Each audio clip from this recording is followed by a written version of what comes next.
This is the conspiratorial view of history, as opposed to the accidental view.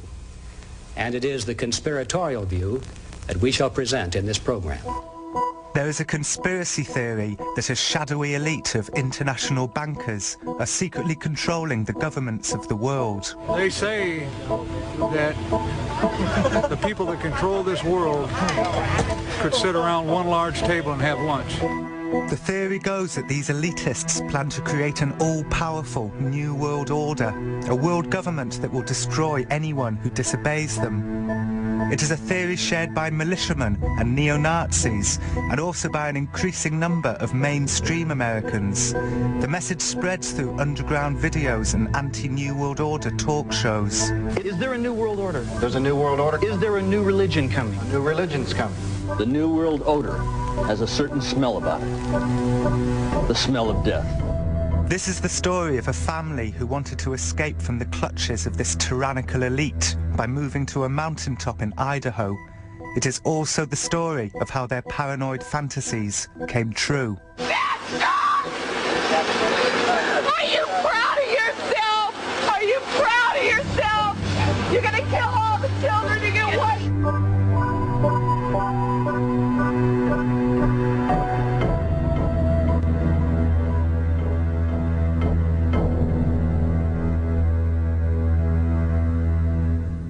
I guess I wouldn't give up what I had in my childhood for anything.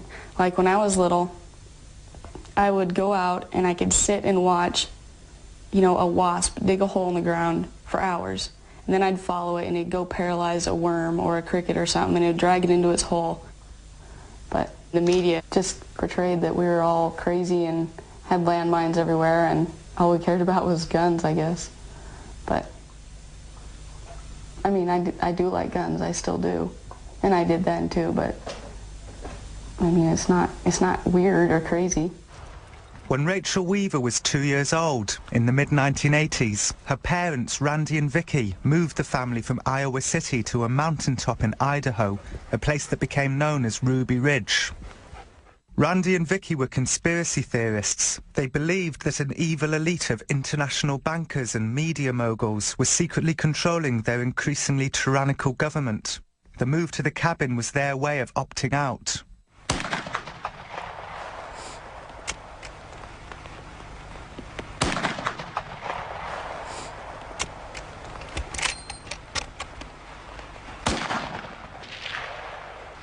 Am I hitting it at all, guys?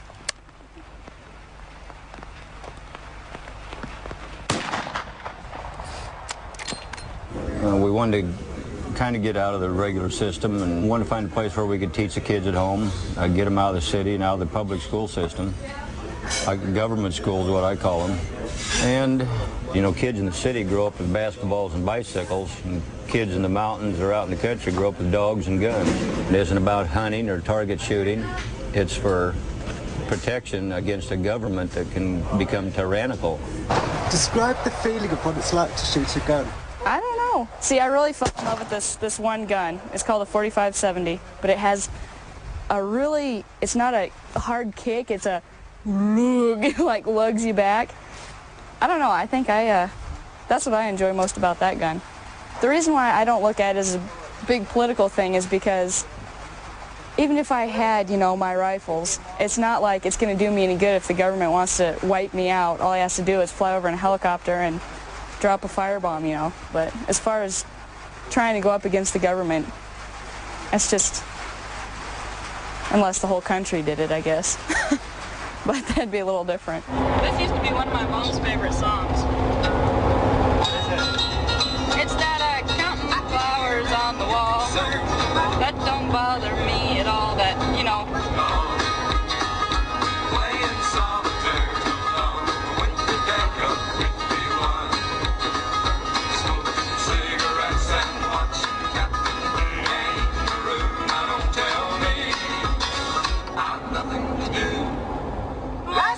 The Weaver family moved to the mountains because they were panicked by the underground videos they saw portraying their government as out of control and destroying the lives of simple people who wanted to live free. When the guns are gone and your freedom lies shattered at your feet, 'Tis when it will be far too late to say, why didn't I fight instead of sheepishly retreat? Oh. The family called this shadowy elite the New World Order. They thought that if they couldn't be left alone on top of a mountain in Idaho, where could they be left alone? Some of the things they believed up there might seem crazy, but they were a long way off. Is this your land now? Yeah. Yeah, we've been on my land for a little while. This is it. Used to be an outhouse and a woodshed and stuff like right here. Our shed that they confiscated for the evidence used to be about right where that outhouse is. And this is what's left of the house. All the way up to here, I guess, was the living room, and then we had the kitchen, and about right here is where our front door was. Sink was over here on this side. And then above the kitchen was Mom and Dad's bedroom. And then over on that side, above the right-hand part of the living room, was Sarah and I's bedroom, and then on the left was Sam's bedroom. There was Rachel, her parents, her older sister Sarah, and their brother Sam. Later on, Vicky would give birth to a baby, Elishaba, up there.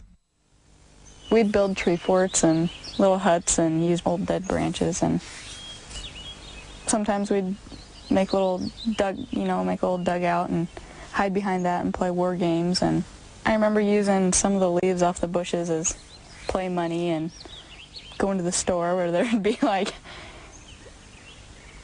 it was really make-believe. Tell me about the war games. Just kind of cowboy. Yeah, just kind of cowboy Indian type things. I believe in searching for, quote, the truth about politics, religion, whatever. I like just to discuss that with people. We always sat around and talked about stuff. I mean, that was like kind of the family, pastime, because we were always together, so we always talked about stuff. One place the Weavers went to discuss politics was Aryan Nations, a hardcore neo-Nazi compound 70 miles from the cabin. Aryan Nations holds summer camps every year, and Randy used to visit, sometimes taking the children along. Aryan Nations are very specific about who they feel is in charge of the New World Order. Who do you believe is in charge of the New World Order? Well, it's the Antichrist Jew. Same one that murdered Abel. Do you think all Jews, or just some Jews? All Jews. In other words, it's a blood order. DNA has proven it. But even though quite a lot of the people in power aren't Jewish.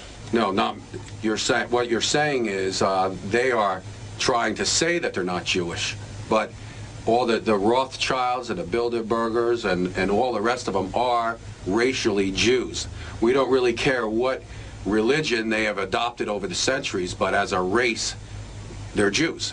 So as soon as a Jew marries into a white person's, family, the offspring are Jewish. They just perform every evil on this planet. They're behind every evil thing that goes on. And they control the banking system, and that's what you're talking about, world economics, and that's by that means to control the world. The Weaver family were never as hardcore in their beliefs as the people at Aryan Nations. Randy and Vicky were not obsessed with hating Jews. They were not white supremacists. But they liked the neo-Nazis as people, shared their hatred for the government, and enjoyed their picnic areas and summer camp activities. What I remember is things like the candy hunts and meeting friends in the playground and sitting around a table, and if we'd meet someone new, we'd hear new stories or something, or old friends would exchange new stories, or... Oh, sorry. The candy hunts. I can't think what you call those. What do you call that when you find... Treasure hunts? Yes, treasure hunts. I didn't feel about him ever maybe being a hardcore, I'm going to run up to the Aryan Nations and sig heil, so... Even though they did do that once in a while? Well, apparently. Well, I suppose you could visit. I mean, people have curiosities, but I suppose you could go to investigate and see what they were like and not be like them. It was at Aryan Nations that the Weavers' problems began. The US government had infiltrated the compound, hoping to recruit some of the less hardcore members as undercover informants. They asked Randy to become one. Randy said, no, I don't want to do it. You know, I moved out of the city, up on top of this mountain because you guys are all rotten. I don't want to work with you. I know what you're up to. I don't want to be a part of it. Go away. So then the government, as it is today, decided you can't say no to God, our government, so now we're going to make you serve us. So they sent a infiltrator in that was a snitch for the federal government to become friends with Randy. And you know the story about asking him to saw off 2 shotguns. First he said machine guns. I said, I can't get to no machine guns. He says, well, how about sawed off shotguns? They're real good. I go, oh, well, no problem. That's easy. He grabs his file and he files it. You know, he saws the barrels off, not knowing he's violating federal law. I totally don't understand why they even came to my dad to ask him to saw off shotguns. It makes no sense to me. It just blows my mind that they didn't even care. But for the government, Randy had the makings of a perfect undercover informant, a slightly crazy person who was friends with far crazier people, a family man with bad finances. How could he turn them down? In fact, Randy made a big show of turning them down. Mr. Weaver, we can get you on 6 or 7 federal firearms violations, but we'd probably forego that if you'd join our team. And I just kind of, I don't think so. And he just come clear across the seat and got right in my face. He says, well, that's the way we do it, right? He says, tomorrow morning, 11 o'clock, you'll be down in Spokane Federal Building, and don't tell anybody you're coming, not even your wife. About that time, Vicki come walking out of the cabin by me and say, hey, Vic, come here. She walked over to the truck and said, remember their names and faces. And they go, we got to go. Peeled out of the gravel, throwing rocks, took off. They knew I wasn't coming down Spokane the next day.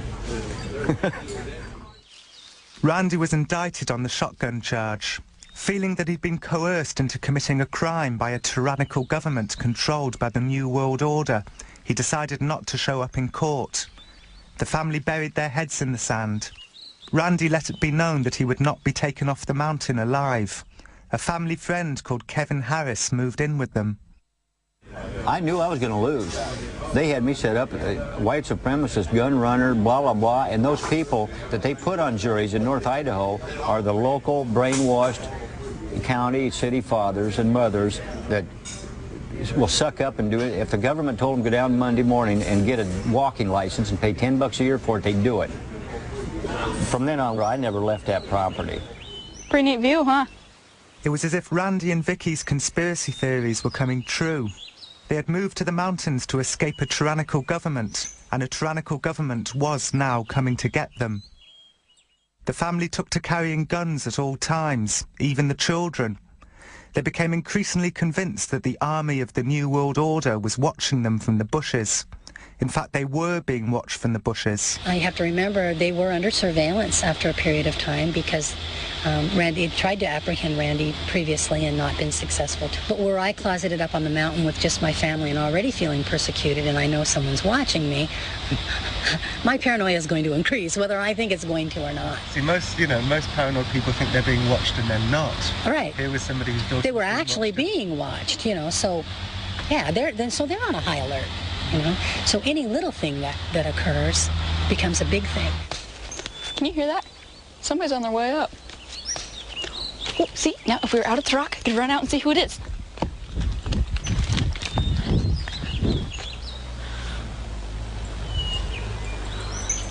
Somebody going up higher. It's too overgrown for me to see, but they're already on their way up. And that's what we do every time we hurt somebody. Jeez. Something so simple can bring back the excitement.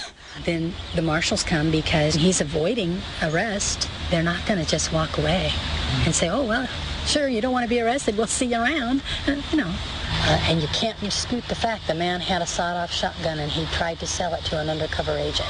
You can call it entrapment or whatever you want, but he did it.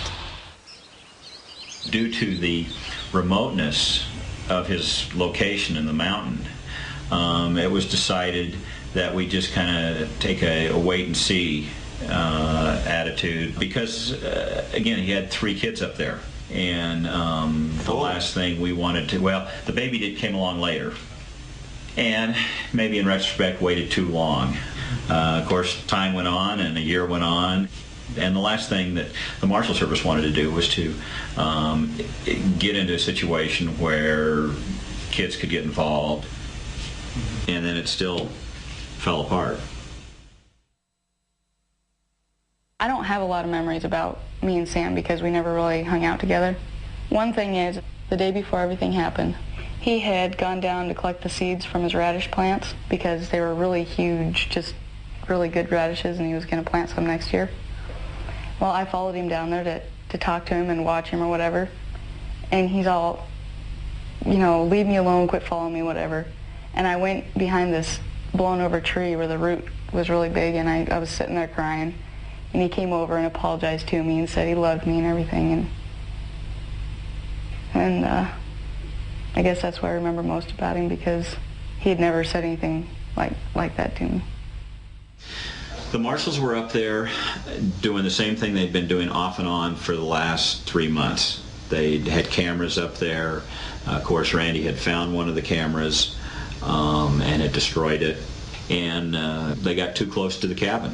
And the dogs got a scent of them, and the dogs started chasing. The deputies started running down the hill, and then the shots were fired.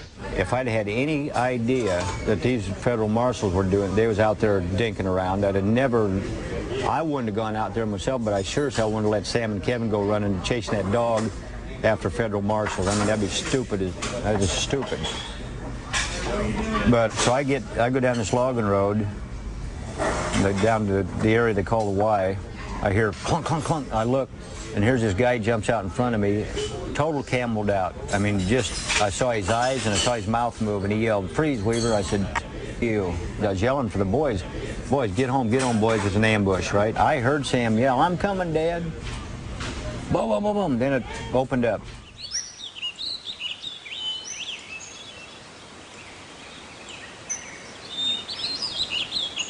The deputy started running down the hill. Randy, Kevin Harris, and Sammy Weaver started chasing them down. The dogs started coming down. They got to a Y. The deputies stopped, and shots got fired. The dog was definitely shot. One of the agents shot Stryker in the back and hit his spine, and little Samuel, who raised the dog from a pup, saw him run around in circles yiping and then fall dead. Sammy opened fire on the agents that had shot his dog and said, "You guys killed my dog," and he opened fire and shot several times. And as it turned out, he didn't hit anybody. But then when they of course fired back at him with military rifles, these automatic fire rifles, and almost cut his left arm off. Now remember, he was about the size of a 10-year-old boy, you know, small. So they shot his left arm to where it was just hanging by the flesh, and little Samuel turned around and ran up the mountain and screamed to his dad, "I'm coming home, Dad."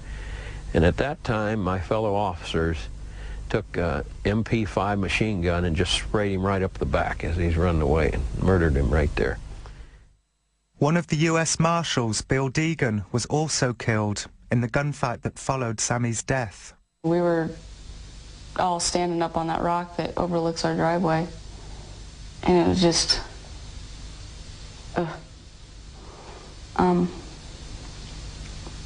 Mom and Sarah and I, and Dad was up there with us by now. We just let out a cry and just broke down. And I remember Dad fired Mom's .223 into the air, full clip. So, I mean, what happened after that? Mom, I think it was right after that, Mom said, "We gotta go get him."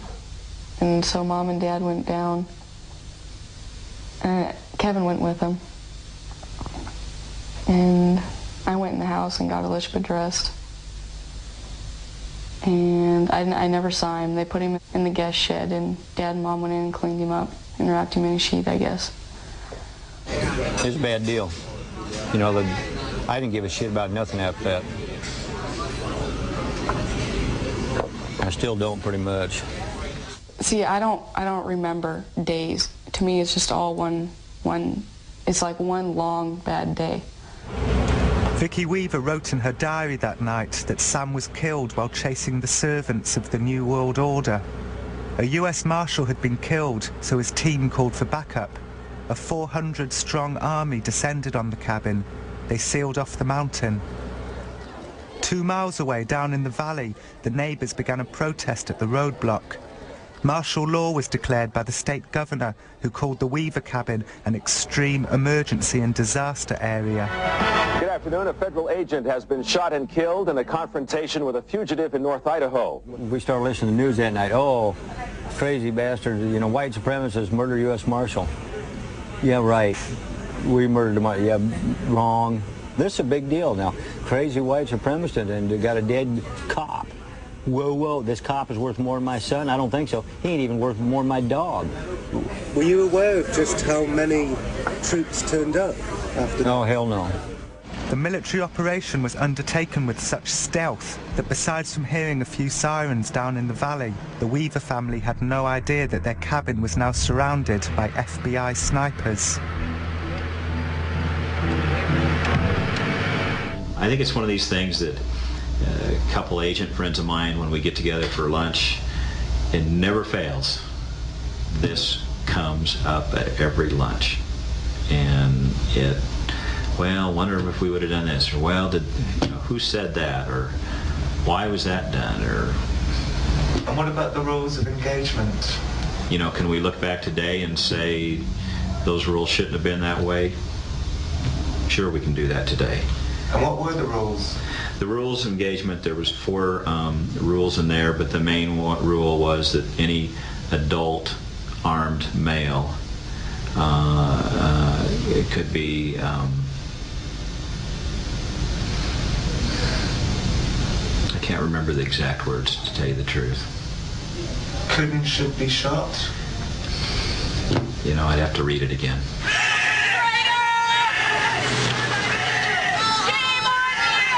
They were extreme. Some people would say a lot of things went wrong up there.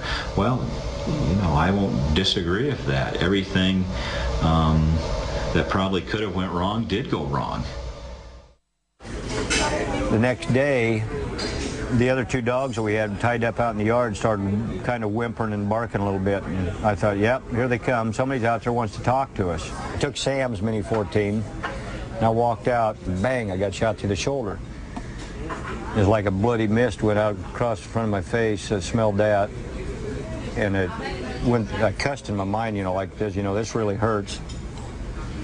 And then I got my bearings, and I went through my mind.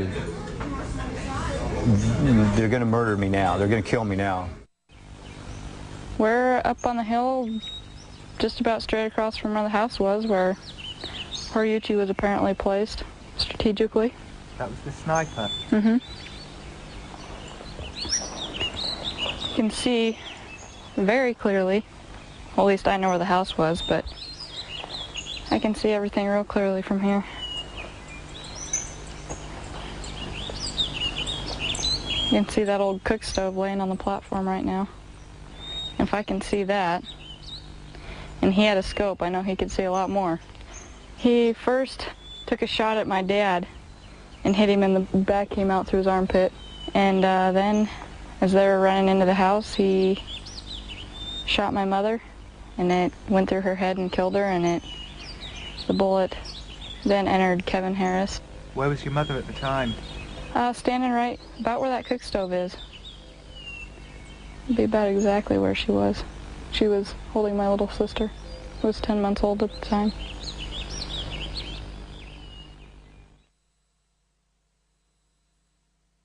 So Vicky goes to the door while she's nursing little Alicia, pushes the door open frantically because she hears the gunfire.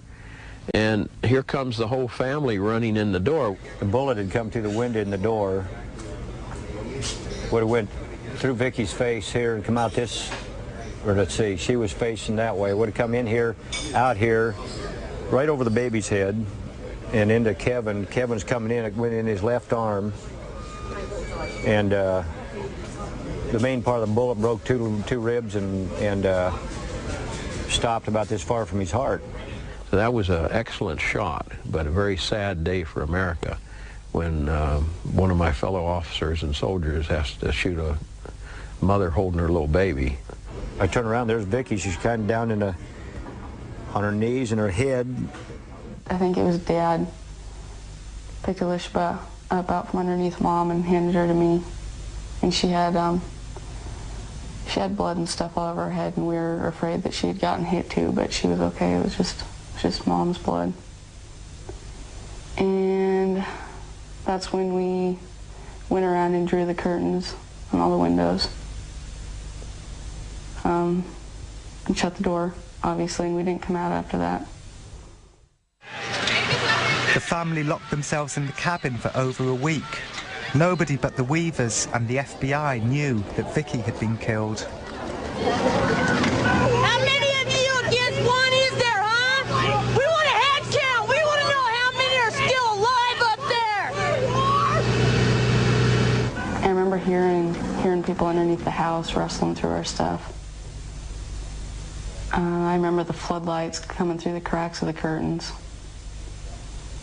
And hearing their stupid, whatever they are, half tracks or whatever, rolling over stuff in the yard. They crunched our generator. They ran over our outhouse.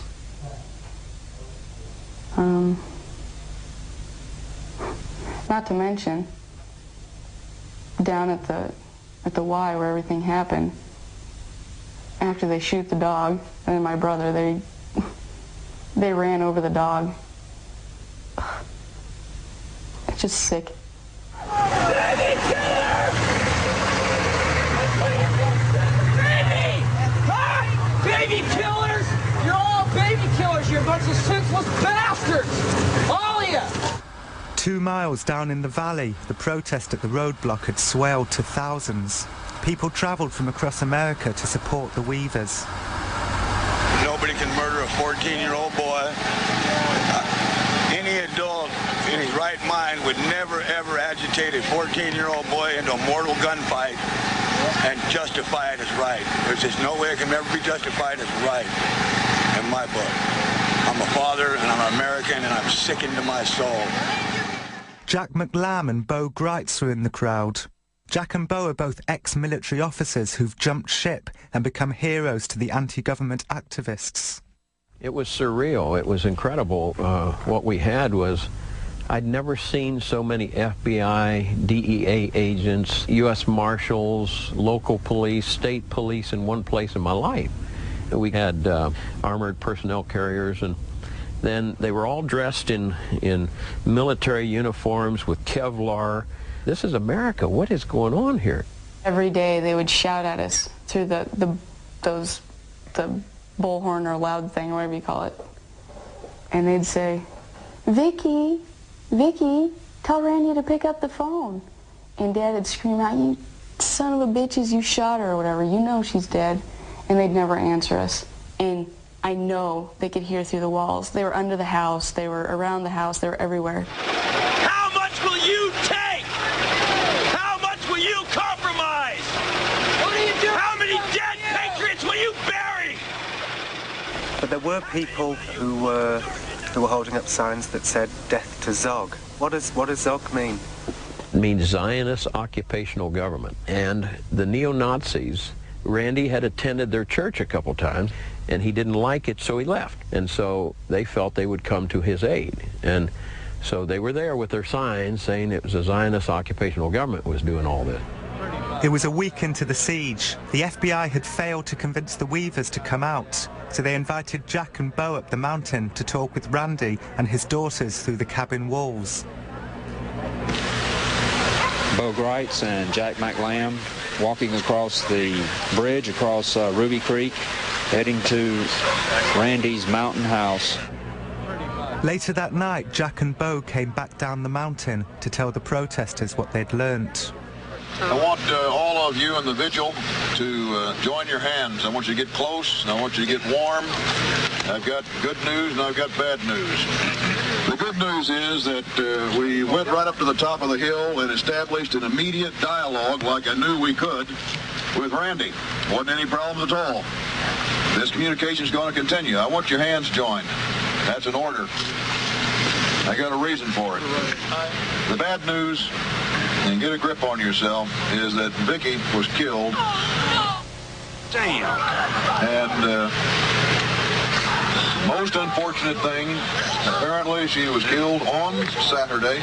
Wonderful mother has had her life taken, and she's in God's hands as we speak. Our Father, as we approach thy throne tonight, we're thankful that some are left alive. We pray again tonight your blessing upon them that are the girls and our Father, we ask that you be with Kevin tonight and get them through. That we are women of Yah, and you will not let this come to pass again, because we are the virtuous women. You are his enemy, and you will never receive us in your hands again from our Savior. Never will you take another woman down. Never. And may we die fighting. We're going to war! Proud to serve these morons. They don't care if you die. They put you out here in front. You're nothing. You're nothing. Don't touch me. I'm with you. The spinning had begun in earnest. The FBI said that Randy might have shot his own son in the back. They said that the Weavers were white supremacists, that they lived in a mountain fortress or a heavily armed compound. The media reported these allegations as fact.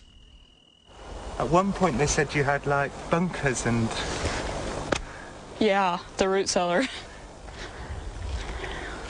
Yeah, they said this was a compound. That's why they could sneak up within 15 feet of us. I came to a point in my mind that I knew we was all dead, and it's just a matter of time, and it didn't even matter. Except I was hoping that if they killed any of us, they was going to kill us all and do it quick, because I didn't want to see my kids suffer. They'd already proven that they, was willing to kill kids. They claim they're there for they'd sent a hostage rescue team. That ain't no hostage rescue team. That's an FBI terrorist team is what it is. They're snipers. They put a name like hostage. There were no hostages up there. Hostages don't pack guns. And they said you had booby traps and landmines. Oh yeah. They said a lot. They said I was wanted for robbing banks in Montana and Washington. They made up all kinds of garbage that wasn't true. But that way, see, they can justify to the public it's okay to kill us because we're all crazy and we're bad guys, right? That's why they do it. So why do you think some people were blaming Zog for what happened up on Ruby Ridge? Oh, I don't know. I suppose they figured that Zog controls the federal government and that that's who has come up there and ruined their lives. Took some of our lives as the federal government. They have a lot of influence. The Zionists have a lot of influence. I mean, we give them $3 billion a year, That talking about Zionist Jews, there's like 4 different kinds of Jews. They ain't all bad. Some conspiracy theorists say that the demonization of Randy Weaver as a white supremacist is thematic of the New World Order's tactics, that they falsely accuse anyone of anti-Semitism who gets too close to the truth. Could this be true? One thing's for sure, in terms of Randy Weaver, the white supremacy angle was clearly working. Okay, let's talk about another civil rights issue, this Randy Weaver. He was in the Aryan Nation. My neighborhood, if a guy put swastikas on his kids, I would be a little suspicious. Yeah. I wouldn't say, come on over, we'll have some fruit. The government is saying the order to the men in the field is shoot to kill. And they shot to kill. They killed a woman. They killed the dog. Killed the dog, then they killed the son, and they shot him in the back. The next one they shot killed the dog in the back. Can you believe that, Gary? That is... Oh, man, that's a canine American. He's got his rights. That was the worst thing that happened. Listen, I think if you're going to err, I would like people to err to protect me and my family, not err. It wasn't causing any danger. This was a decorated You know what? If you're veteran bringing who up had your no kids in criminal the record. Aryan Nation, you are causing danger because you're spawning hate in America. So now you're going to have... They called me white supremacist. That's big news. That kind of stuff sells newspapers, I believe. Who wants to report on the ice cream social at the Methodist Church? that won't sell a damn thing. This is going to sell because this is exciting stuff. People go to car races to see wrecks. They don't go to watch people run in circles. They love blood and guts. People are cruel. On the whole, I don't trust people. I think it's been enough years now I can joke about it, you know, and keep going. I couldn't for a while. I can watch a Western now. Again, you know, it's, you know, they have that the PTSD, post-traumatic stress disorder, they call it. I know we've all had it, each of us to a different degree. Even Elishaba talked about that until she was 2.5 years old. Blood, Mama, and she started crying. Mama, fall down, Mama needs help. I mean, she just make everybody in the room cry, you know. I haven't been watching the signs. Is anybody else? We might be going to Florida. The siege at Ruby Ridge lasted for 10 days. Every morning, Bo and Jack would return up the mountain to talk to the family through the cabin walls. We're trying to calm them down, get them to stop crying, and to focus on something else other than their mother laying up underneath the kitchen table in a pool of blood. And so basically we spent the morning talking to them about the need to come out and take it to court. We knew then they had one fantastic case in court against this government. Oh my goodness. There's something in law enforcement called jury appeal. And when you machine gun a little boy running away from you and shoot a mother holding a baby in the head, you got jury appeal. It was 11 days into the siege that Bo and Jack finally convinced the family to take their case to court. Well, the door opens and they come out. Oh, I tell you, boy, I just about get tears in my eyes now thinking about it. It was wonderful to see these little girls take off their weapons, and little tiny little girls, you know, wearing weapons against their own government. I mean, where should that be proper? And it was the saddest days of my life was spent on the top of that mountain when I realized that my fellow police officers and soldiers are capable of that, you see, that I served with. I never would have believed that, never would have believed it, you know. And so it was a great awakening for Bo and me and many of the officers up there, because when we walked down through that crowd, big guys with their military rifles and the tears coming down, streaking the face paint, you know, they were all crying, you know, that the family had come out. So it was a great experience.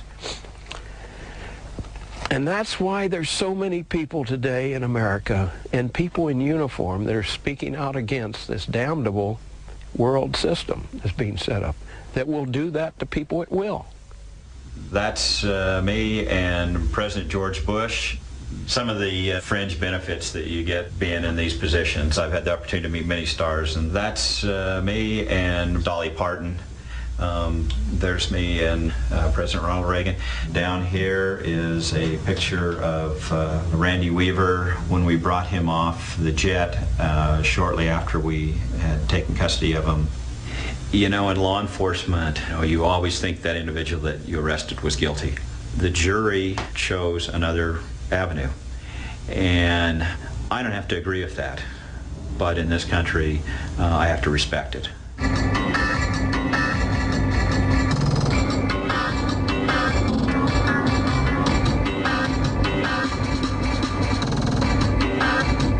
In the end, Randy was charged with murder, conspiracy and assault, but the trial was a disaster for the government. The judge said that the government had shown a callous disregard for the Weavers' rights. The government paid Rachel and her sisters $1 million each in compensation. Nowadays, Randy earns a living by making personal appearances at gun shows with his new wife, Linda. Okay, this is the real Randy Weaver.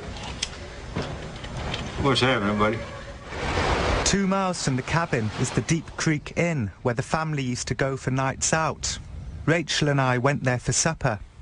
We were unaware that the resident guitarist had waited years to meet Rachel. My name is Dallas Pike, and I'm a storyteller. I've been living in Nashville for the last few years. I moved up here about a year ago. What happened to your family is the reason I came to Idaho. I have a feeling you may appreciate this song.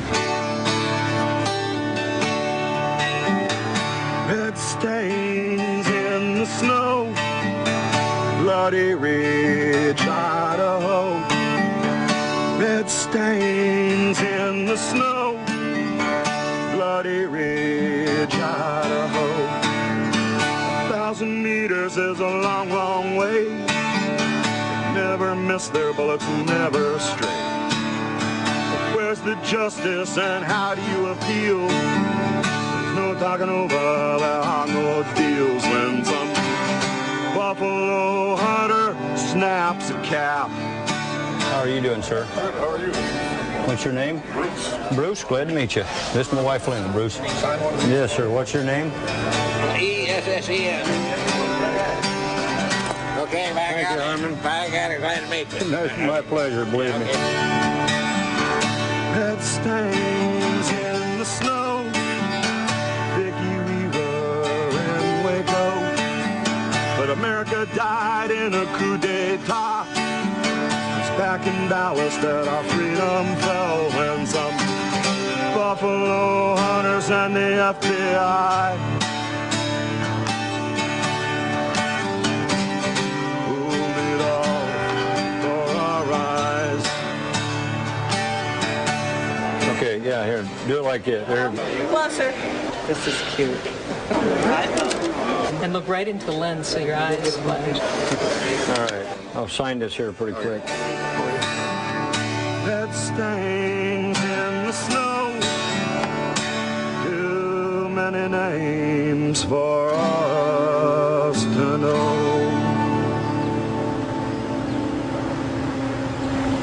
What happened up there happened to a lot of people. It wasn't just you. And I can't tell you what an honor it is for me to meet you and to be able to play my song for you. I have touched a lot of people with this song. I am truly sorry about what happened to your family.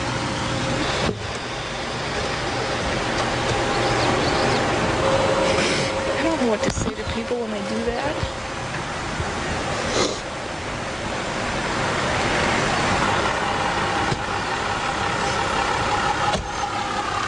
This is the very last copy I have of this, and I'd like you to have it. I know that this is a very painful thing for you, and if there was anything I could do, I would. I'm sorry I can't do more, man. I really am. I don't know, I meet people like that every now and then, and it's, you know, mind if it kind of dissipated a little.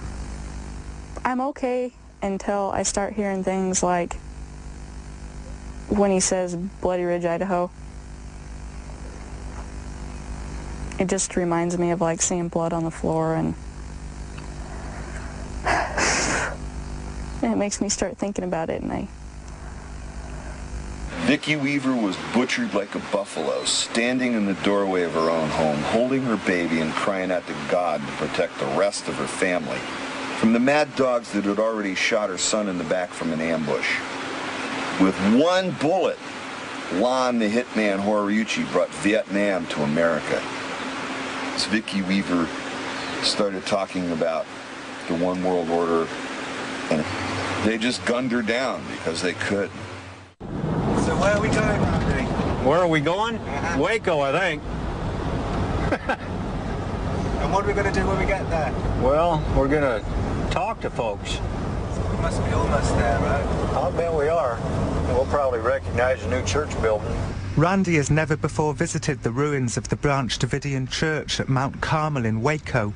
But for hundreds of thousands of Americans, maybe even millions of Americans, the Weaver Siege and the burning of David Koresh's church are forever linked. Proof of a government gone crazy, a new world order coming to kill anyone who does not bow down to them. All the memorial trees.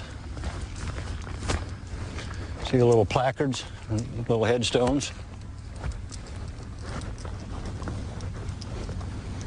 Little one Jones, age 1.5. Unbelievable.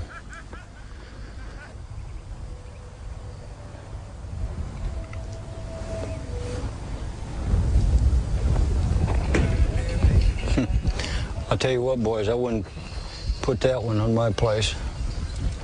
I have no regrets about them. They was looking for trouble and they found it. Well, look at these boys. Are they growing up or what? How you doing, buddy? He's about bigger than your dad. How you doing, man? Oh, they ain't been shot at lately. Things are looking up. For 6 months, local volunteers have been spending their weekends rebuilding the church. It is nearly finished. Some conspiracy theorists say that the timing of the siege at Waco was no coincidence. They say it was a deliberate PR stunt designed to deflect the bad publicity they were getting for the shootings of Vicky and Sammy Weaver. She was standing right here, right in the window, holding it open, holding the baby, saying, "Get in the house, get in the house." And she was shot here? Yes. Perhaps it was no coincidence. It was 6 days into Randy Weaver's trial that the BATF announced that they were taking military action against a violent, child-abusing, gun-hoarding religious cult holed up in a compound in Texas. But if it was a PR stunt, it backfired. 53 adults, including David Koresh, and 23 children were burnt to death here. They're the same people, the FBI, they're pretty bloodthirsty. Lon Horiuchi, the shooter, FBI sniper, was right over there in that house. Well, was Lon Horiuchi here? Yes, Lon Horiuchi was here. Yeah, I mean, these stories are all interconnected. Yeah, those are sniper houses right over there. You didn't know Horiuchi was here, huh? Nope. Interesting. The FBI say they didn't know Vicky Weaver was behind the door when they fired into the cabin. They say her death was an accident and not the actions of a bloodthirsty government controlled by a shadowy elite called the New World Order. You are a federal officer, so Randy and Vicky Weaver would certainly have thought of you as being an agent of the New World Order, an agent of Zog. I mean, what's that? Well, I haven't lost any sleep over it, I'll tell you that. I mean, the United States is a great place to live. The freedoms that we have here and, you know, owning firearms and all of that, there's some certain set of rules, and people can do all that. But then you have some other people that think they can go not just one step, but 2 steps, 3 steps, 4 steps over and pound the drums, and then you get a lot of followers. What a mess. What can you say? Like old material that Mom used to save, and some shoes, Lishba's baby chair, broken pottery. My mom used to save all kinds of material and stuff for making blankets and clothes. And Rachel visits the remains of her cabin about twice a year. When she comes, she sometimes finds evidence of other visitors, pilgrims, who've been rummaging around their old belongings like archaeologists. Somebody's been up here on horses. One of the pilgrims was Timothy McVeigh, who visited Randy Weaver's cabin alone some months before blowing up the Alfred P. Murrah building in Oklahoma City and killing 168 people. Timothy McVeigh considered the Murrah building to be local New World Order headquarters.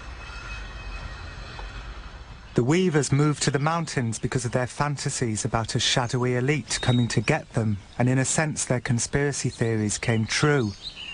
The American militia movement was formed that week at the roadblock at Ruby Creek, convinced that a shadowy elite plans to do to the world what they did to the Weavers. This is the conspiracy theory I will examine throughout this series. Are you filming the crap? It's a mess.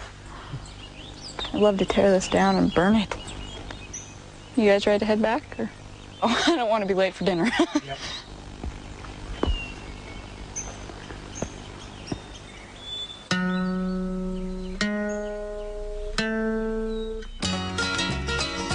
Counting flowers on the wall, that don't bother me at all. Playing solitaire till dawn with the deck of 51. Smoking cigarettes and watching Captain Kangaroo. Now don't tell me I've nothing to do.